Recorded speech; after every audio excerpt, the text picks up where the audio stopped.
E aí pessoal, tudo bem?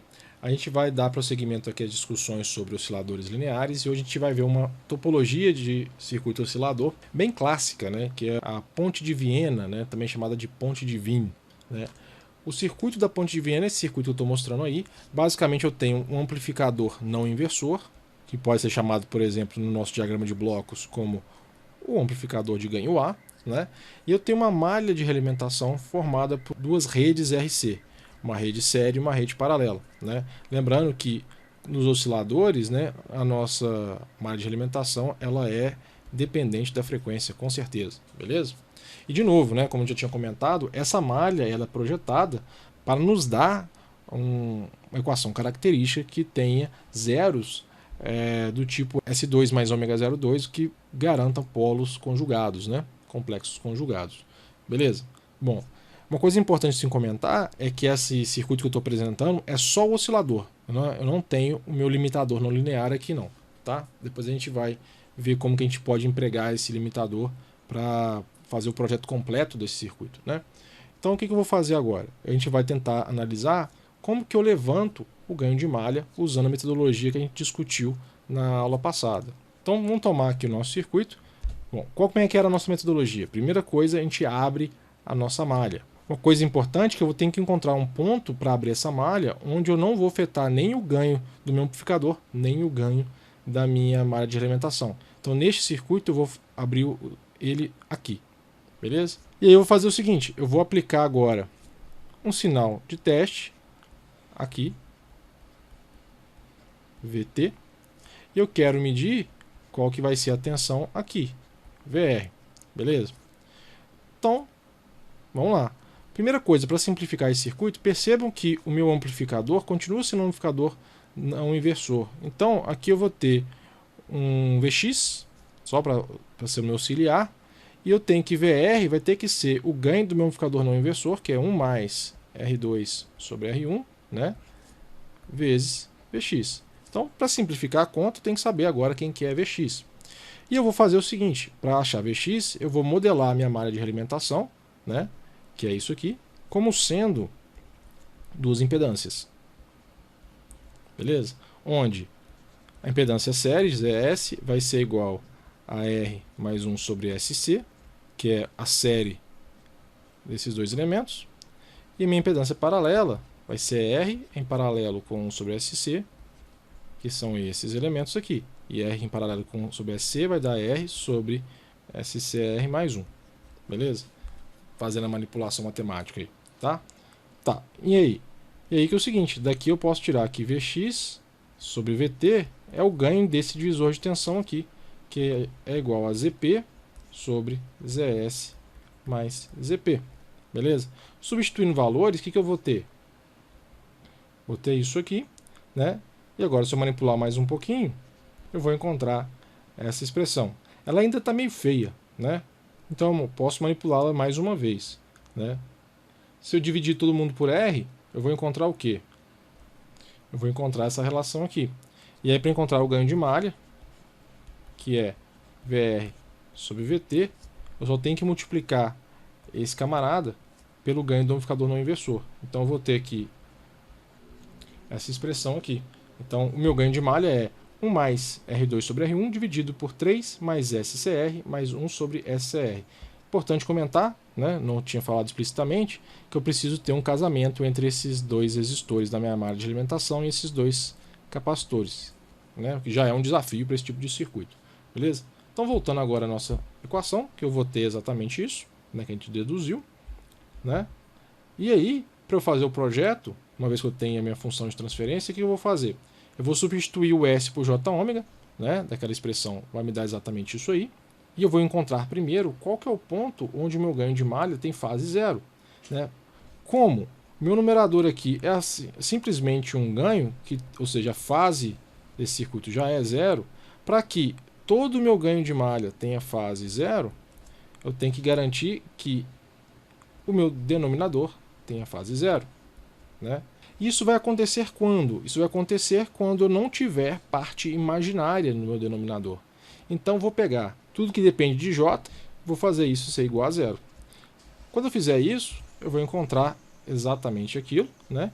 E aí eu encontro que minha frequência, né, que é a frequência de ressonância, tem que ser igual a 1 sobre CR, beleza? Então essa é a frequência que o meu circuito vai oscilar. Agora, para eu atender o critério de Barkhausen, além de ter fases igual a zero, eu tenho que ter também um módulo igual a 1. Né? Como nesse meu primeiro momento eu zerei a parte imaginária do meu denominador, né? Então basicamente isso aqui se cancela com isso, eu tenho que, para que o ganho de malha seja igual a 1, que é 1 mais R2 sobre R1 tem que ser igual a esse valor escalar aqui 3 que tem no denominador. Né? Então, fazendo isso, eu tenho que R2 sobre R1, né? A razão dos resistores do meu amplificador, tem que ser igual a 2 para esse circuito oscilar. E se eu quero que ele comece a oscilar, eu tenho que fazer com que o meu ganho de malha tenha um módulo um pouquinho maior do que 1, significa então que na prática, em vez de ter valores iguais, eu tenho que ter um valor levemente superior a 2 aqui para essa razão de resistores. Beleza? Só isso. Veja, um projeto relativamente simples.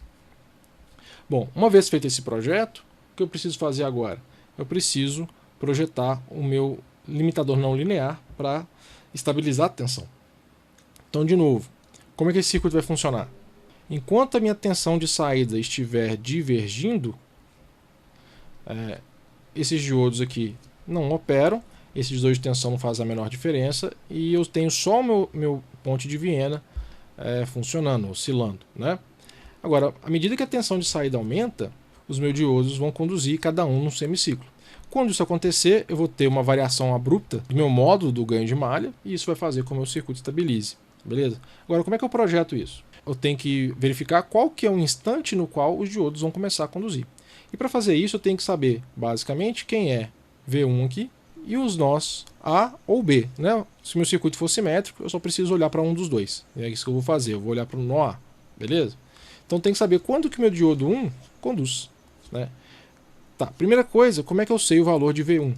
Né? Se eu lembrar que eu projetei esse circuito aqui para que a parte imaginária do meu denominador do meu ganho de malha, que na prática, né, vem do ganho de realimentação, né, e eu fiz com que na frequência de ressonância esses dois termos sejam zero, eu tenho que, para a frequência de ressonância, a minha realimentação tem um ganho igual a 1 sobre 3.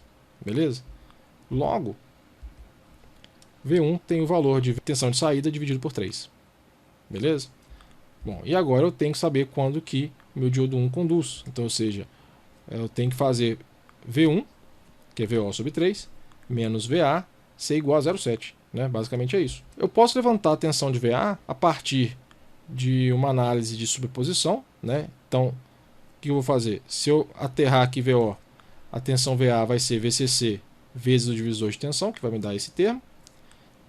E se eu olhar para VO aterrando VCC, eu também tenho um divisor de tensão dado por esse termo. Né? E a tensão real do meu circuito vai ser só a soma desses dois elementos. Beleza? Então, eu tenho a equação de V1, eu tenho a equação de VA. Né? Só preciso chamar uma atenção que muita gente confunde. Né? É que DU conduz quando a tensão de saída é negativa, ou seja, DU conduz num semiciclo negativo e não num semiciclo positivo. E aí eu vou fazer o seguinte, eu vou assumir que VO, né, que eu estou analisando, é igual a menos um valor de pico. Né? Vou chamar o VD1 igual a 0,7 por simplificação. Vou igualar essas duas equações a essa, manipular isso tudo e eu vou encontrar essa expressão aqui para a minha tensão de pico. Né? Então a tensão de pico desse circuito vai ser igual a 3 vezes a tensão de alimentação, assumindo alimentações simétricas, tá? Vezes R4 mais 2,1 vezes R3 mais R4 dividido por 2R3 menos R4. Beleza? Uma coisa importante, por simetria, R5 tem que ser igual a R4 e R6 tem que ser igual a R3. Fazendo isso, meu circuito vai oscilar bonitinho. Então eu vou usar as equações que a gente definiu anteriormente, né, para oscilação a partir do critério de Barkhausen para fazer meu circuito oscilar e vou usar essas expressões para definir a tensão de pico. Né? Se você simular esse circuito, você vai encontrar esse tipo de resposta. Né? Aqui eu fiz a simulação completa. Vocês vão perceber que a tensão inicial é zero, meu circuito começa a oscilar bem lentamente e à medida que ele vai oscilando, a amplitude vai divergindo. Então demora um tempo, vocês podem ver aqui, ó, 240 milissegundos se passaram nessa simulação até que eu consiga enxergar alguma coisa, então demora mesmo, né? Só que à medida que o tempo vai passando, a minha tensão vai crescendo exponencialmente até que eu atinja um ponto onde o meu limitador entra em operação. Então esse momento aqui é o momento onde os diodos começam a operar. Então aqui o diodo 2 opera, aqui o diodo 1 opera, eu tenho uma senoide de saída com amplitude constante, bonitinho, mais ou menos na região onde eu projetei, né? Pode ter alguma discrepância do projeto para o resultado obtido? Pode, porque o diodo não tem uma tensão de condução exatamente igual a 0,7, depende muito do joelho de operação dele, então pode ter uma variação da tensão projetada, mas pouca coisa. Isso pode ser ajustado também via simulação, variando os componentes, beleza? Só para finalizar a aula de hoje, né? Tem várias formas de você implementar um limitador não linear. Aqui a gente não vai deduzir tudo.